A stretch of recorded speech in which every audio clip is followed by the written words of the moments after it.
Our organization. Okay. Thank you all for joining us. My name is Reuven Schultz, and I'm a board member with the Montreal chapter of Canadian Front of Peace Now. Our organization is a Canadian partner to Peace Now, Shomach Shav, which is a leading peace movement in Israel, and which promotes the two-state solution to the Israeli-Palestinian conflict.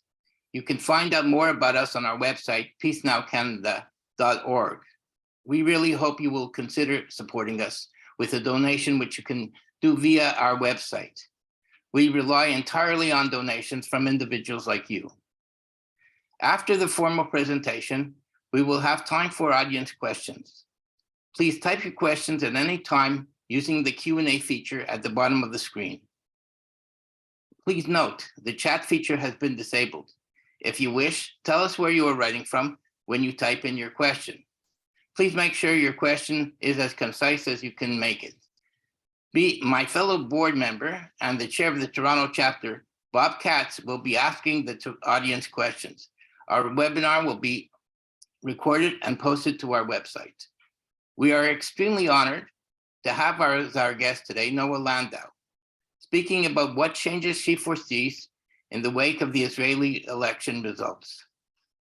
Noa Landau is the deputy editor-in-chief of Haaretz. She is the founder of Haaretz 21, an organizational project aimed at amplifying underrepresented voices and stories of Arab Palestinian communities. Prior to this, Landau served as a reporter, head of the news department, and editor of Haaretz English edition. Before joining Haaretz in 2009, Landau worked as a journalist for Army Radio Gali Tzahal, Channel 10, and Mariv. She is also an advisory board member and alumni of the Reuters Institute for the Study of Journalism at the University of Oxford. What I would like to ask first is, what is different about Netanyahu's new ruling coalition, and what is it likely to mean for Israeli institutions, Noa? Well, hi, Reuven. Thank you so much for inviting me, and thank you for everyone here with us for being, for caring and being interested in the issue. So, well, of course, what's different about this new upcoming coalition, and of course, you have to take into consideration that we don't yet have a coalition. It's not finalized. We're all, according to the election results, we know what we are anticipating, but it is worth saying that it's still being negotiated, and we don't have a final coalition. With that in mind, of course, what's different about the coalition that we're expecting is that this is the most religious, most far-right coalition in Israel's history. That's, of course, the major difference. And Reuven, there are two ways, I think, to think about these election results. First, you can look at it by looking at the number of votes, what in America people call the popular vote. And if you look at it this way, what you see is that about the same amount of Israelis voted for the Bibi and anti-Bibi camps. So you have more than 2 million Israelis who voted for each of these camps. And the gap, I'm not sure everyone knows, but is actually 30,000 votes, which is not a lot. This is actually nothing. The reason that it looks different when you look at the actual seats in the parliament is that two parties on the anti-Bibi bloc did not pass the threshold, which is, of course, Meretz and Balad. Meretz did not pass the threshold by 4,000 votes, which is also nothing. So if you look at it this way, this is pretty much a tie and a very polarized country with almost a technical loss. But, of course, if you look at it from the perspective of the left, this is a totally different story, because the left is shrinking in Israel, which I don't think is a new trend. This has been going on, for a long time now. And if you look at it from the perspective of the actual left wing in Israel, not only the anti-Bibi coalition, that of course there's a serious problem. And if you look again at the math, I think these elections made it very clear that without the Palestinian Arab votes, there actually is no left in Israel.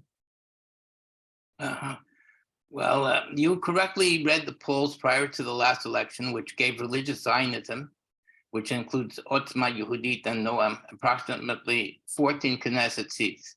Please tell us something about Itamar Ben-Gvir and Bezalel Smotrich and the movement Lahava, which Ben-Gvir led. Well, the religious Zionists were there before Itamar Ben-Gvir. Itamar Ben-Gvir, which leads Otzma Yehudit, which is basically Jewish power, which sounds even more awful in English, I have to say. They joined together into one list, actually because of Netanyahu. Netanyahu wanted to arrange his camp, so that he doesn't lose any votes, unlike the left. If Labor and Meretz would have been if they would unify before the elections, we wouldn't be in this situation at all. So Netanyahu did what he had to do, and in his camp merged everyone in order, so that he doesn't lose even one vote. And that's why Jewish power, Otzma Yehudit, joined with the religious Zionists, also including Noam, which is another far-right religious party. So basically, I would say it very bluntly. This is not just the far right in Israel. Some of this I would definitely describe even as fascist. There's a lot of racist rhetoric within these groups. Lehava is a group that was funded in order to save Jewish girls from dating or marrying Arabs, what we call, in Hebrew and Judaism, hidbolelut. So that's how they started. And Noam is a far-right religious party that focuses on family values, which, interestingly, there is more and more, I would call it, Americanization of Israeli politics, especially, actually, it's debatable. You could say that there's an Americanization of Israeli politics on the left and on the right. But we definitely see it on the right when we see issues like family values, anti-abortions, all these kinds of issues that were not very center to right-wing politics in Israel before it was popular in America. So that's something that should be noticed as well. Of course, Itamar Ben-Gvir used to be a Kahana supporter. I'm sure that many of our viewers are pretty familiar with the Kahana movement that was outlawed in Israel. And of course, he showed in the past support for Baruch Goldstein. So this is the kind of guy. I don't think that, probably whoever's here on this Zoom doesn't need a lot of explanations about who they are. But of course, if someone wants to ask a question in the end, we can add the details.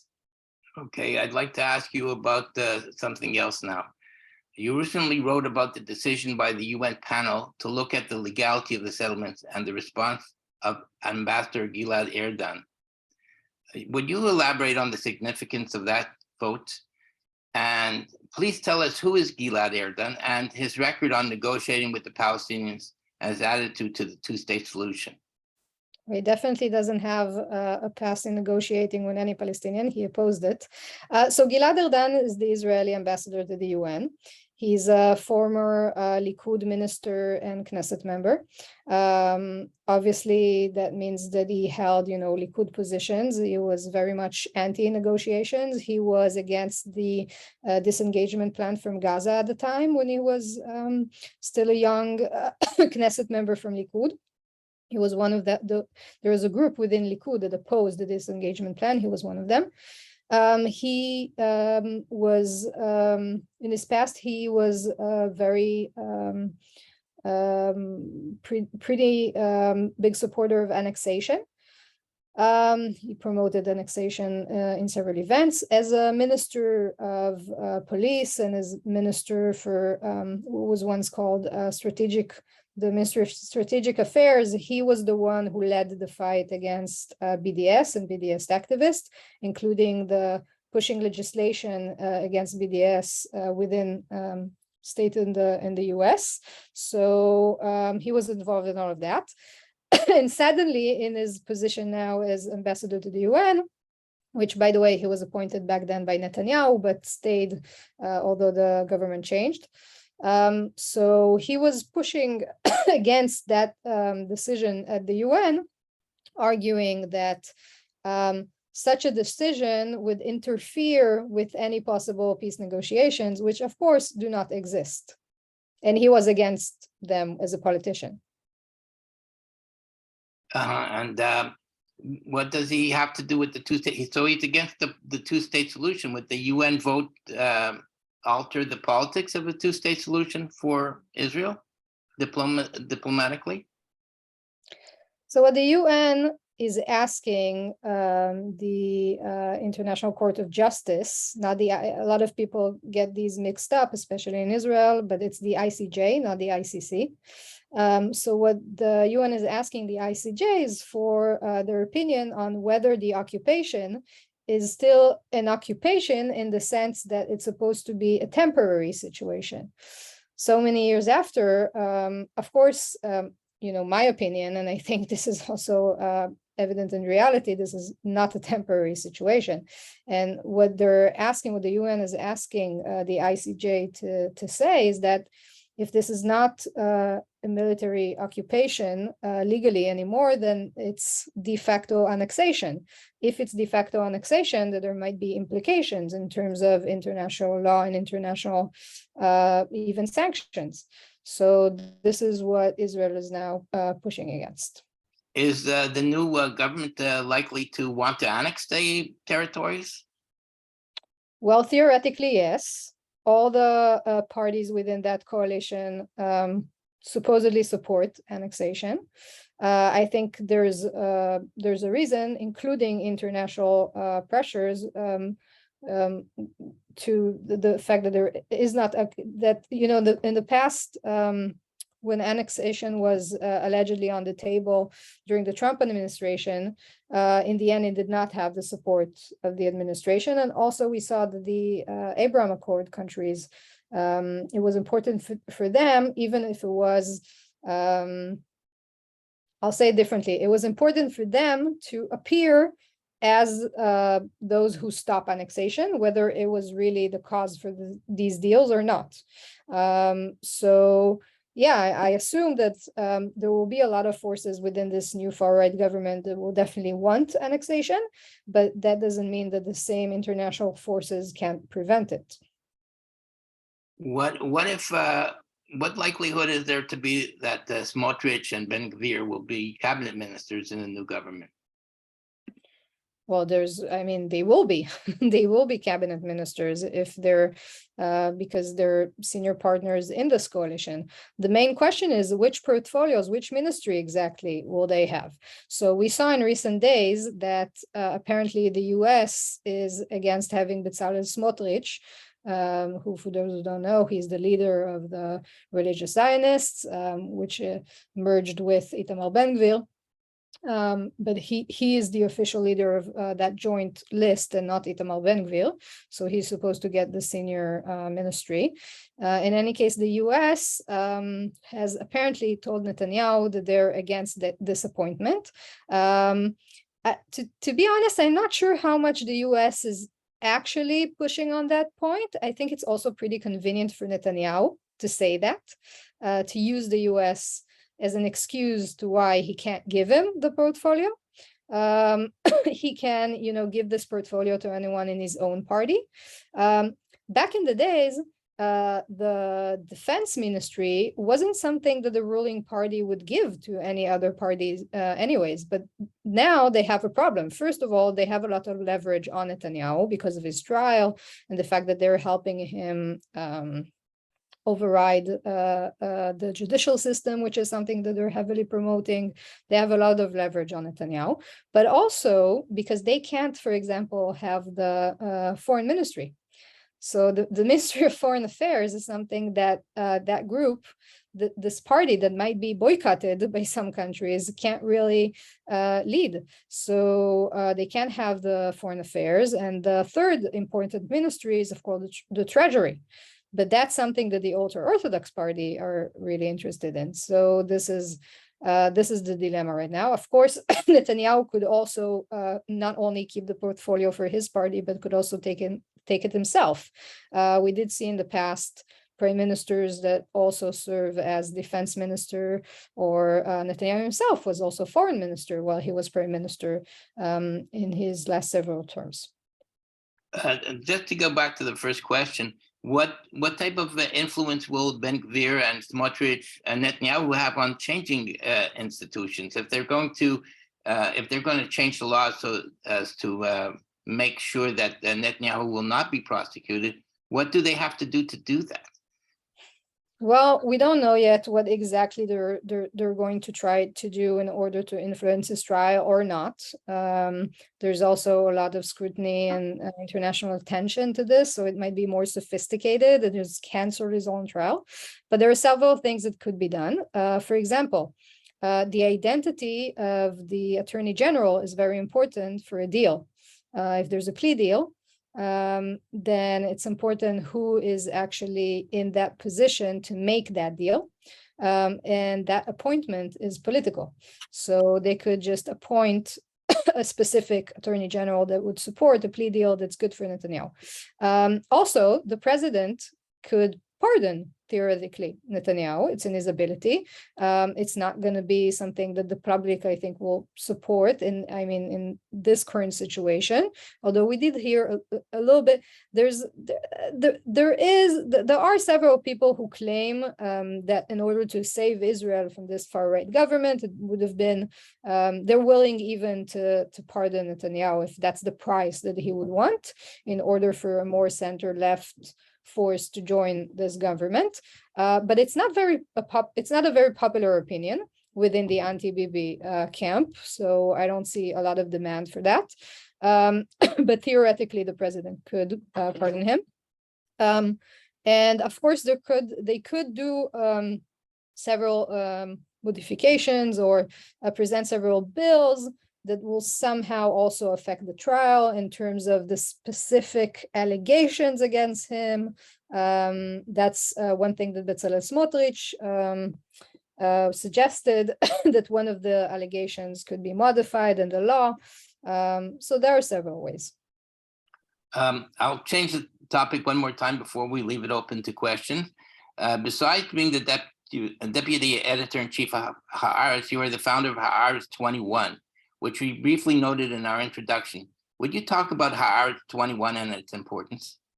Sure, my favorite project in all of my years in the newspaper. So basically, Haaretz 21 is an organizational effort, a proactive effort to diversify our own staff and content. We recruit and train Palestinian Arab citizens of Israel and recruit them as journalists, give them all the training needed, and publish them and employ them. So at first, of course, we did that because we think that we should pay more attention to diversity within our own staff. But I think it's not only an organizational issue, but of course, because we're a newspaper, this is also very important for our readers because they need to read other perspectives. And in the beginning, I said that I think in this election, it was clearer than ever that there is no left or even liberal camp in Israel without Palestinian Arabs within the country. So we also think that this is something that, we should do what we preach and also work on that diversity and inclusion within our own publication. And has it been successful so far? Well, I think so. Out of the fourth cohort, we have a group now that works in Haaretz, and I think they're extremely talented. So yeah, I think so. And what kind of feedback do you have on the project?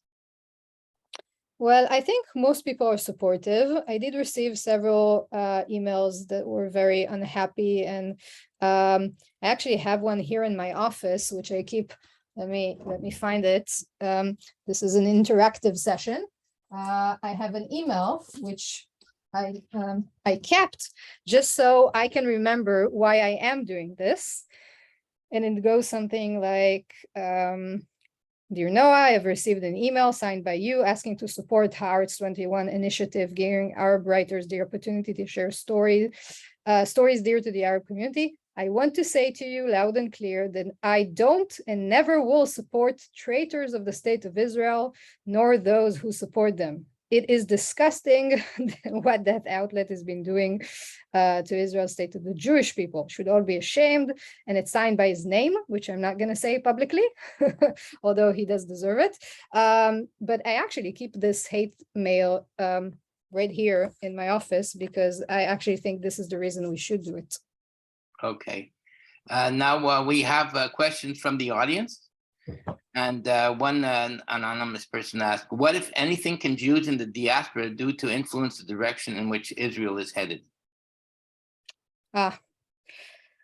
This is a very good question. So I think everyone's quite focused now on what this government means for Jewish-Palestinian relations, etc., and for the diplomatic efforts. But there's also the whole issue of state and religion. And I think the whole issue of state and religion is going to affect the diaspora just as much, because if this government, which is not only the most religious government we had, but also the most orthodox, would be a threat to issues that are important to the diaspora, such as conversions. They're even talking about modifying the law of return, that could impact a lot of Reform and conservative Jews that will no longer be liable to Aliyah. This is pretty big in terms of the relations with the diaspora. For example, also budgets for Reform and conservatives. And I think that, for sure, the diaspora has a pretty major role in telling Israel that this is this is very harmful for the relations, and also for Israel claims in a lot of aspects. Israel relies on the fact that it's not only just a country, but also a country that has embedded this special relationship with all the Jewish diaspora. If this special relationship is actually, there's a threat to it, then I think it's, of course, the role of the diaspora to speak against it. But of course, also on other issues, you're part of Shalom Achshav, and of course, that means you're very involved and have an opinion about what's happening, also in terms of the relations with, or the lack of relations with the Palestinians.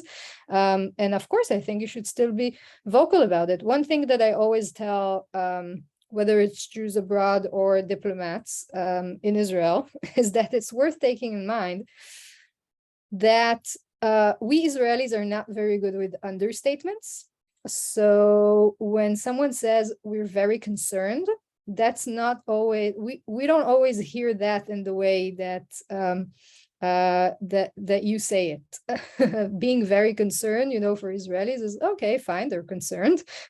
Being concerned, doesn't affect us.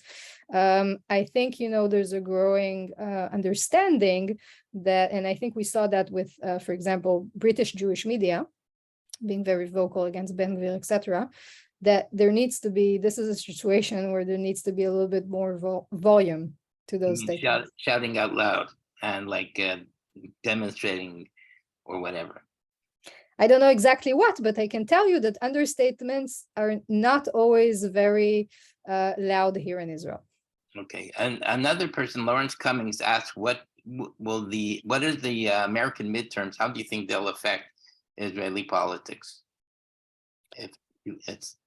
Yeah, well, I think first of all, of course, the midterms, not as much as the presidency, but I think that according to results of the American midterms that I've been following, basically, I'm not sure there's a lot of change. There's a bit more progressive voices, but also I think Democrats lost some of the more center voices that they had on Israel. So I'm not sure there's a major change, but of course, if there is another Trump presidency together with Bibi, that's a whole new game.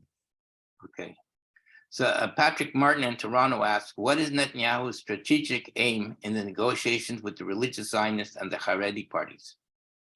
his strategic aim is to form a government that will be fully right-wing and stable for several years. We had elections every every once in too many in too little time now. So his aim is to form a government as stable as possible for as many years as he can, of course. Elizabeth Block asked, when is Peace Now going to admit that there isn't going to be a Palestinian state? Now, that's something you can't answer. Saying you support a two-state solution means you support the status quo, continuing theft of Palestinian lands and liberty, etc. Well, anyway, I can't answer that. And and I won't ask you to answer it. I actually have an answer. Oh, you do? Oh, go ahead. I think the two-state solution is still, no matter how, in despair we are regarding its whether it's doable or not, it's still the most sensible, the most reasonable solution that there is.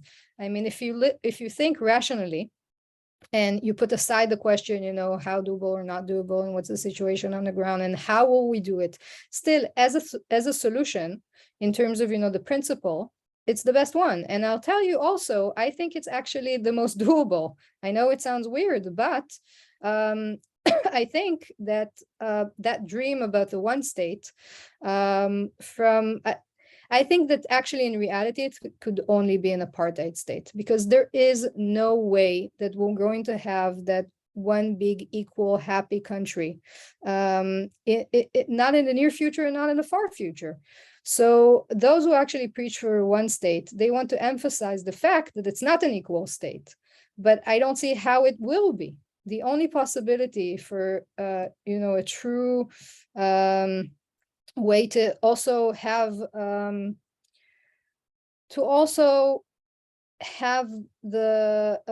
to fulfill the national aspiration of two sides is two countries. Because when you talk about this one big happy state, allegedly everyone's equal and so on, it doesn't include the national aspirations of the two people. It means that both will need to abandon their national aspiration. I don't see that happening either. So actually, I think the two-state solution is still the most reasonable and doable. Okay, very good answer. The next question is by Brian Rothberg. What do you think of the possibility of center-left and Arab citizens joining together to form a truly democratic, inclusive party? There's a lot of discussions about that now with what happened to Meretz. Many people are talking about it, fewer people actually doing it. I think that what will happen to Meretz eventually, this is just what I predict, is what the left does best, which is to split and split and split again, meaning that I think those who lean more towards the Zionist left will probably want to merge with Avoda, Labor, and those who support more of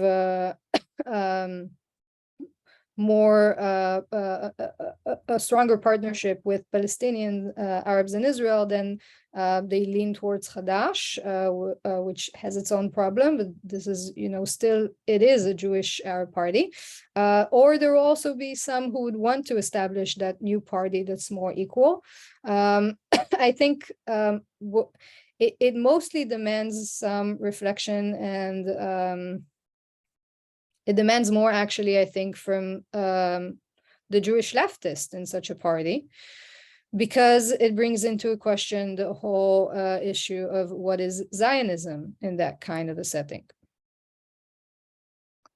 Okay, and a question here is connected maybe. I've heard that younger Israelis are becoming more and more right-wing. Why, and what can be done to encourage progressive attitudes? It's really interesting, because in most liberal democracies, younger people are more progressive or woke. I think in Canada, you know more about it than I do. But in Israel, it's the total opposite. Younger people are becoming more conservative, more right-wing. Some people say it's because of demography, just sociological, demographical changes within Israel. Some people claim that it's because of the education system. We just published an op-ed in Haaretz about that was referring to a story by our reporter Ol Kashti, who was reporting on how the education system in Israel emphasizes more and more the Jewish component over the democratic component, nationalism over democracy and equality. And of course, I think the education system has also something to do with it. I would also add that there are also Itamar Ben-Gvir and his party. They got the votes of 1 out of every 5 soldiers, which is an amazing statistic. And I think, these are people who vote for the first or second time. So many of them voted Ben-Gvir. And I'm not sure this is because of the army, because in the past, if you look at statistics of how soldiers are voting, they used to also vote for the left. So I don't think it's that. But I do think he was very smart on how he campaigned on TikTok. So I'm not saying, this is the only reason, but it's also part of the reason he was so popular with the younger votes is that he was very savvy. Were they on the platform that they use, TikTok? Unlike, I didn't see any other politician there as much as he was, and the investment that he had on this platform. Also, I think his message really appeals to younger people who sometimes, they want clear, very loud solutions. Like they want someone who they think is, telling it as it is. And the way he's telling it as it is by being racist, but it's still apparently it's very appealing for a lot of younger people. That's something to expand on. The TikTok thing is something we haven't heard much about. Is TikTok medium with which Otma Yehudit has been communicating with the public? Yes, a lot. And they were the best at it. They're the best on TikTok. I use TikTok quite a lot now because I'm trying to understand how Haaretz is supposed to act and what is supposed to be, how are we supposed to be exactly and who on TikTok. And I saw, I just, a week before the election, I told myself, wow, like there's almost only Ben-Gvir content here in the Israeli TikTok. So this must mean something. Josh Gershader asked, do you believe that Netanyahu will be able to hold the coalition together for a full 4-year term? I don't know, but he has all the reasons to do it. So, of course, the far right has a lot of leverage on him. And I'm sure, by the way, I'm pretty sure they're not going to just give him all these amendments to the judicial system that he wants, because that's how they can, keep on extorting him basically. So I'm not sure they're just going to give it to him at the beginning of this term, but I'm pretty sure, he has all the reasons in the world to want to for this to be a very stable government for as long as he can. Why only 4 years? He, is from his point of view, it could be, for 10, 20 years, as much as he can. Yeah. Someone here asked, well, like it's fortune telling, and I don't think it's possible to know in advance. Is it possible? Someone here asked, what does the IHRA definition of anti-Semitism? Do you think it's silencing valid criticism of Israel within our community? You know what? Of course, I know a whole debate. My personal view is that it is very dangerous to mix criticism against Israel, even anti-Zionism, with anti-Semitism. That's my personal view. I think in that sense, the IRA initiative is very problematic. Is there a lot of discussion about it in Israel? Not enough. And someone, Shlomo Schechter, submitted a question. He says, there has been some legal commentary that the evidence against Netanyahu is weak and that if the case goes to a decision, he will be acquitted. Your thoughts? First of all, there are several cases. So these are 3 cases with all sorts of different allegations, and a lot of evidence, and I don't think that it could be so easily, that you can say that easily that they were all weak in all cases. Also, all the authorities, it's not that in Israel, if the prime minister, if there are allegations against the prime minister in an investigation, it has to go through a lot of stages before it reaches an indictment. So all the authorities that, which includes, the police and Ministry of Justice, the prosecution, they all decided that there is enough evidence to go to trial. They all had to decide that before the trial. So they think that there is enough evidence, which means something. Yeah, I think that's the reason for the coalition, for bringing in for creating the religious Zionist coalition. What someone here asked me about the Arab vote, or about the future of the left in Israel, and he asks, his name is Bernard, and he asks, I lost it.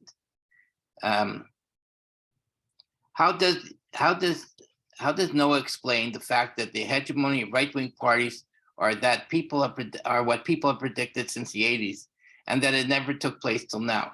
Can she explain the demographic trends that play against the growth of the right-wing bloc? We know about the higher birth rates of religious and ultra-Orthodox Jews, but what about the voting patterns of younger Russian Israelis, educated Mizrahim, children of mixed Ashkenazic Sephardic marriages, and so on? I think the demographic conversation is very complicated. I'll tell you, for example, what a friend of mine who immigrated from Russia at a young age told me, and she told me there is no such thing as the Russian vote anymore.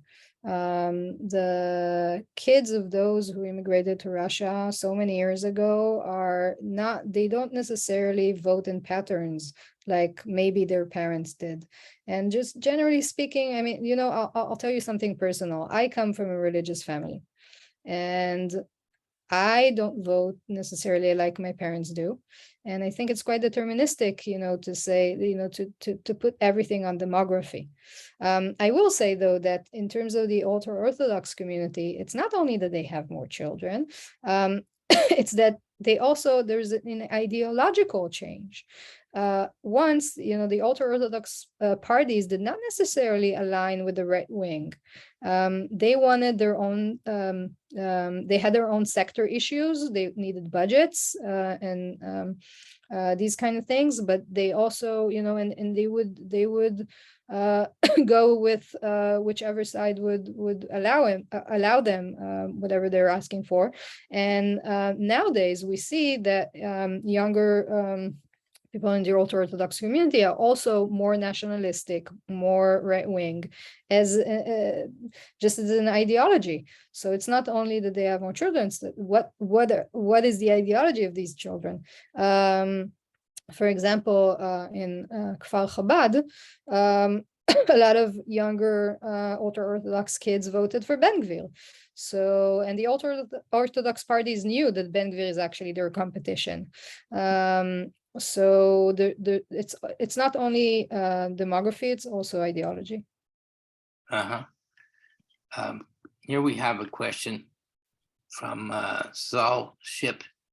You mentioned the need to involve the Israeli-Palestinians in order to have a left. Which Arab parties could be partners?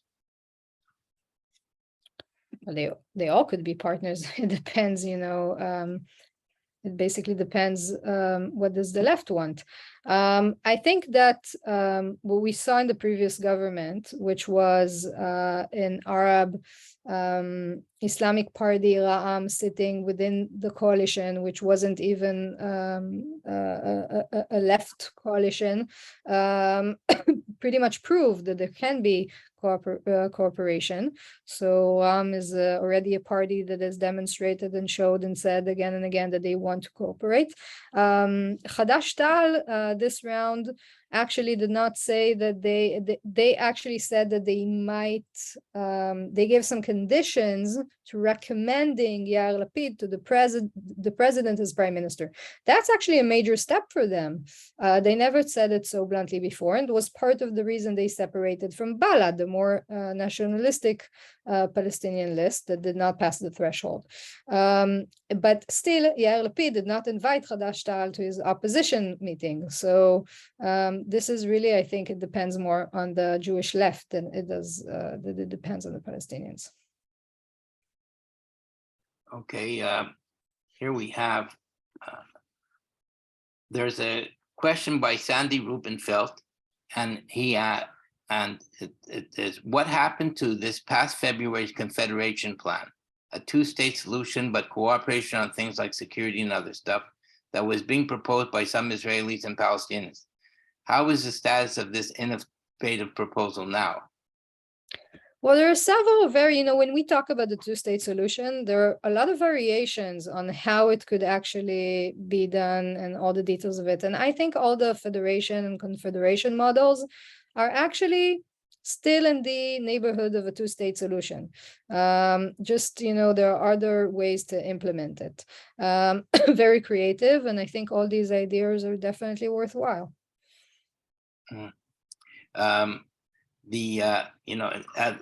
Patrick Martin asked, he wanted to clarify his question about strategic aim.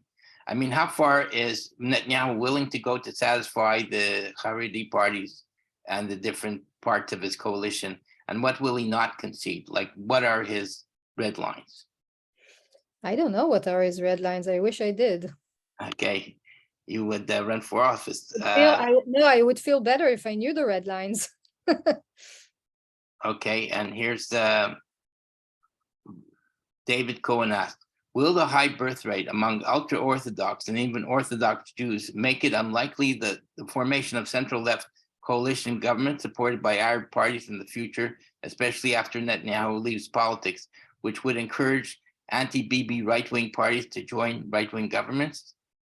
Well, after Bibi's gone, it's a whole new game. Of course, Israel is leaning to the right. If you take Bibi out of the equation, of course, it's you have 70 seats right wing. It doesn't mean, but on the other hand, you never know what happens when there's a big political shift. So I leave room, for some hope and mystery. There are some things, that might happen that we did not anticipate. Not everyone predicted that the Berlin Wall will fall. So I always leave room, for the unknown. But of course, if you take Bibi out of the equation right now, it would have been definitely, a full right-wing government anyways. Here's a question that has been sent in by someone named Awad Lubani. And he asked, will there be an implicit agreement between religious Jews and religious Palestinians to weaken secular Israelis and Palestinians? Well, that would be interesting because at least there will be some kind of a cooperation. I'm not sure. I mean, lucky for us seculars, religious Jews and Palestinians are the ones that do not get along. But yeah, the religious secular issue is definitely something that a lot of Israelis who voted for the anti-Bibi camp, which, as I said, is more than 2 million, are definitely concerned about. They're more concerned about their secular lifestyle than they are about the Palestinians, that's for sure. Okay, Dov Okinoff asked a question, which I think you already answered. Do you agree with the Havagal on that there is a place for a Jewish Arab party?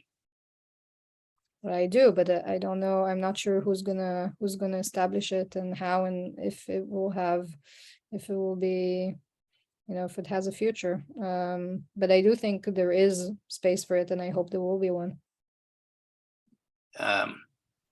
Here's an anonymous question. Can you comment on Israel and its weak support for the Ukraine?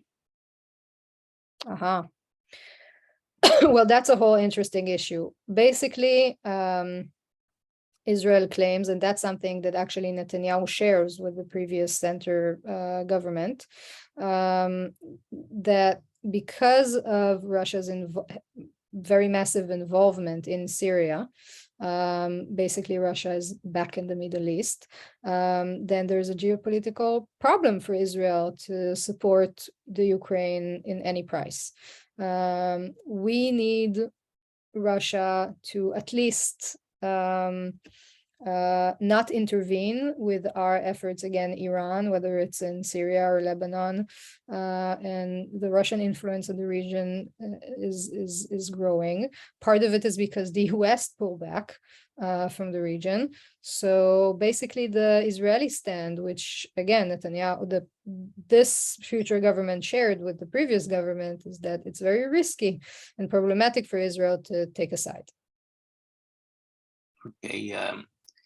Paul Weinberg asked, could Israel become so authoritarian that it endangers the freedom of the press?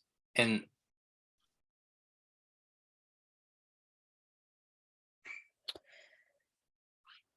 well, I really hope not. I think that there is a chance that we'll see more pressures. There are, by the way, laws that exist today that could just be enforced in a different way if they wanted to do that. For example, of course, there are laws against incitement. It's just a question of what do you consider as incitement.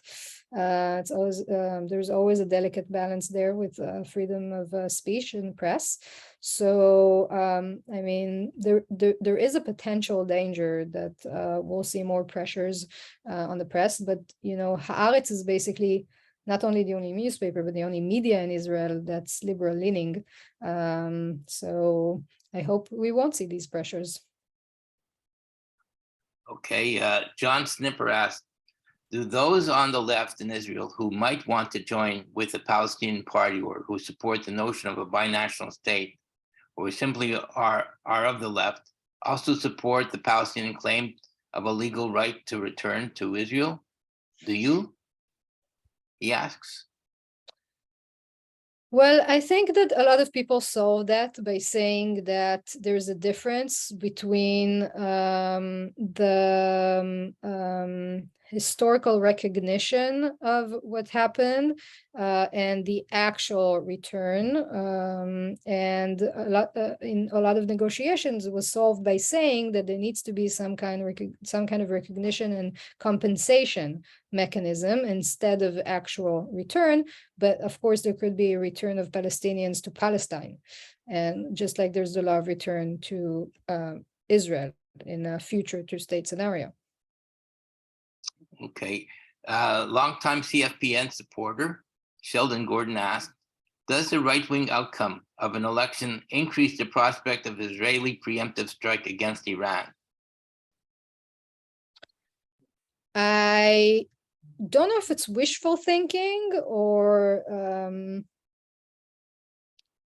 something. I hope it's not wishful thinking, but I don't think it's connected. I want to believe that those are not the considerations, that it's still not a political decision.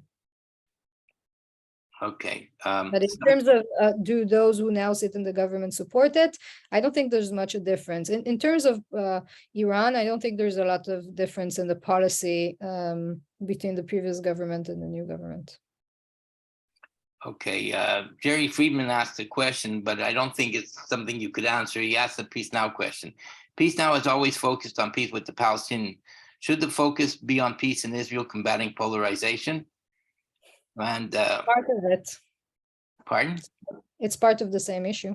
Yeah, that I agree. I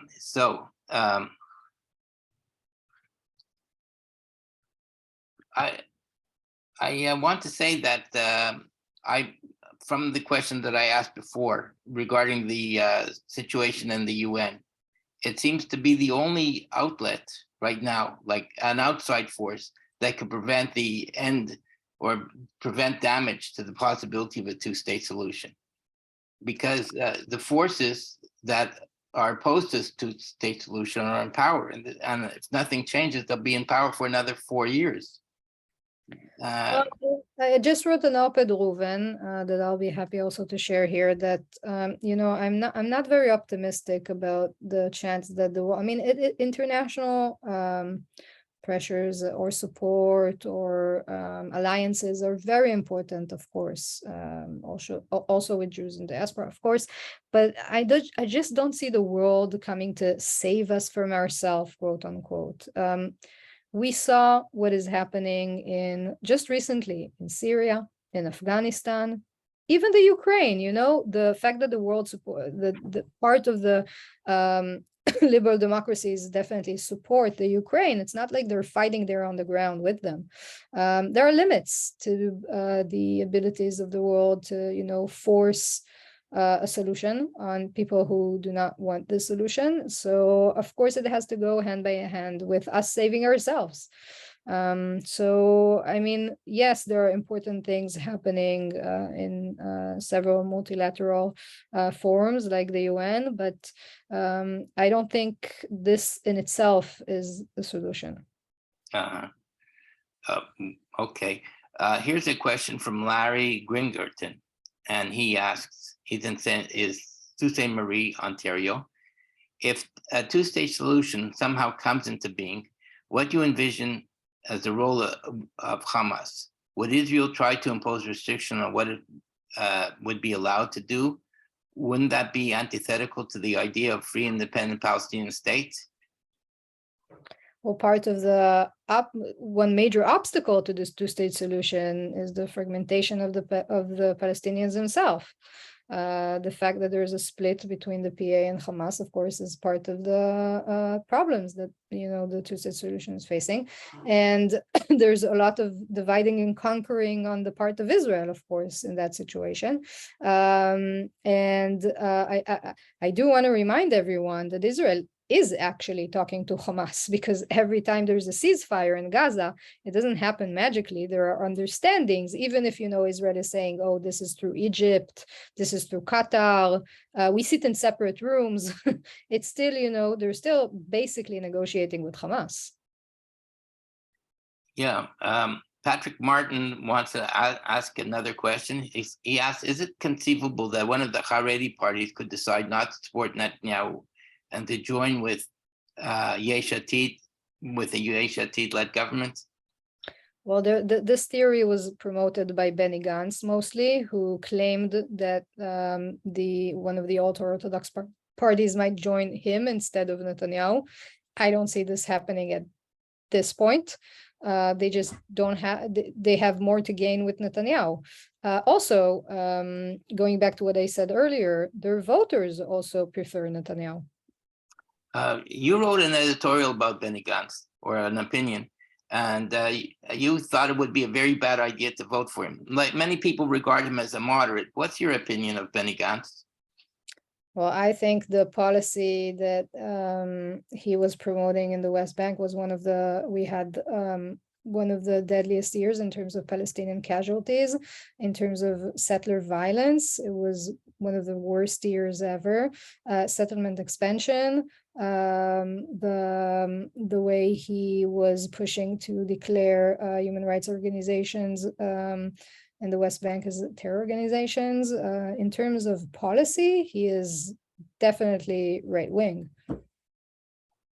Okay, Avi Vardy asked us, why do we still talk about a two-state solution? Today, anybody who visits the occupied territories can see that such an option is not feasible. So I think it is. And I still think it's the best one. What's more doable? An apartheid state? Is that doable? Is that a good solution? Is that a solution we want? Just one big state with, a different legal system on part of the population? Why is that a better, more doable solution? Okay. Here's a question I would ask you for, as our viewers will be leaving soon, and we would like to know, what would you suggest we read to learn more about the situation?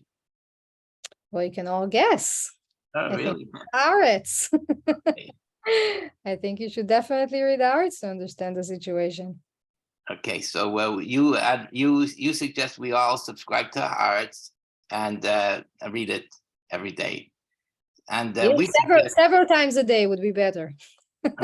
we suggest to our audience here, if they're not members of Peace Now already, to join up with us and to donate to us, because we're going to close up.